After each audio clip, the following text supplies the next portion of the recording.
Hey everybody, it's another news day, and today the news is coming out of Hyundai, where we have a new performance version of the new Elantra sedan. The Elantra has been completely redesigned for 2021, taking on a much more angular look than we've seen before, and really than we've seen in any of Hyundai's products in the US lately. Let me know what you think about the design down there in the comments section. I like it, but it does look like they used entirely straight edges and angles in order to create the new Elantra. Now for 2021, it looks like Hyundai is going to be expanding their performance lineup. We already have the Elantra N, which is their high-performance subcompact hatchback.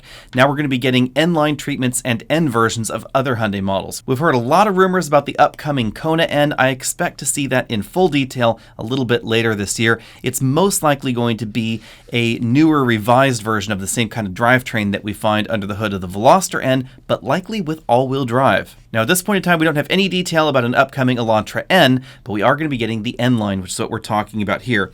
You can think of this as the direct competitor to the Honda Civic Si.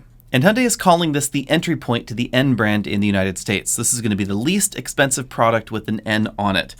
Under the hood, we find a 1.6-liter turbocharged engine and a 7-speed dual-clutch transmission. It produces 201 horsepower and 195 pound-feet of torque.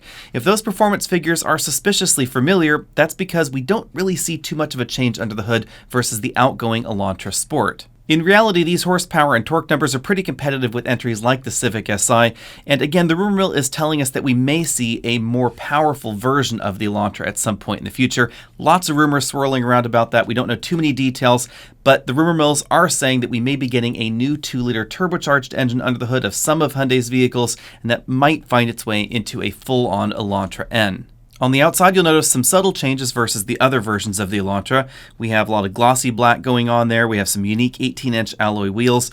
But unfortunately, we don't know too many specifications just yet on the Elantra N, aside from the horsepower figures and the fact that this Elantra has grown over the outgoing model. According to Hyundai, we should also expect to see some aftermarket performance parts being sold by Hyundai themselves. Those are not going to be coming to the US immediately, however. They're going to be available in Korea first, and then we're told to expect them in the United States a little bit later. We know that the N Line is going to be getting an independent rear suspension, and what's kind of interesting is that the upcoming Elantra Hybrid will also be getting an independent rear suspension, likely a very similar design to the one that we're going to find on this more performance-oriented vehicle. We don't see all the same kind of premium touches that we'll find available in the regular versions of the Elantra.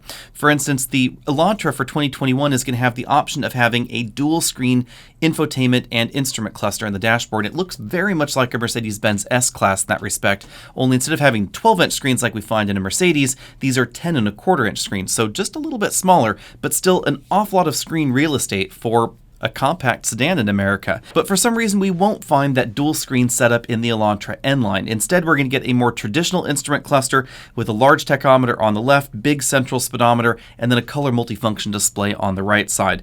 We also won't find the larger 10-inch infotainment system in the Elantra Sport. Instead, it looks like we're going to be getting a smaller 8-inch screen with a much bigger bezel around it.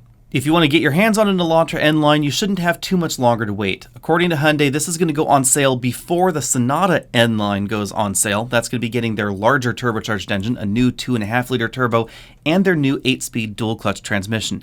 I have to say I'm a little bit disappointed that this Elantra N Line does not get the new 8-speed dual-clutch transmission. That really is an excellent transmission. I was able to drive it very, very briefly in the Sonata N Line at its launch event, and I was very, very impressed. But instead, we're still getting the older and less expensive 7-speed dual-clutch transmission. Maybe that's going to change a little bit later, but at this point, we're still getting that 7-speed DCT.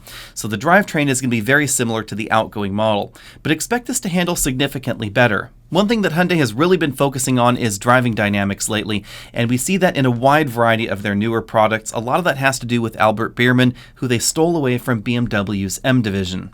Does that make the Elantra N Line finally a direct competitor to the Honda Civic Si, or is it still going to be a value-oriented competitor? We don't know the answer to that just yet, but I wouldn't be surprised if this really was that head-on direct competitor to the Civic Si, and a logical reason to buy this over the Civic Si is going to be the dual-clutch transmission, even the older 7-speed design, because for most folks out there, the 7-speed DCT is simply going to be faster 0 to 60. It's also going to be a little bit more convenient and certainly more efficient. Let me know what you think about all that down there in the comment section below. Of course, find us over at facebook.com/AlexNautos. We post a lot more news articles over there as well. You can also head over to Instagram if you want to see the lighter side of things, and I'll see all of you next week.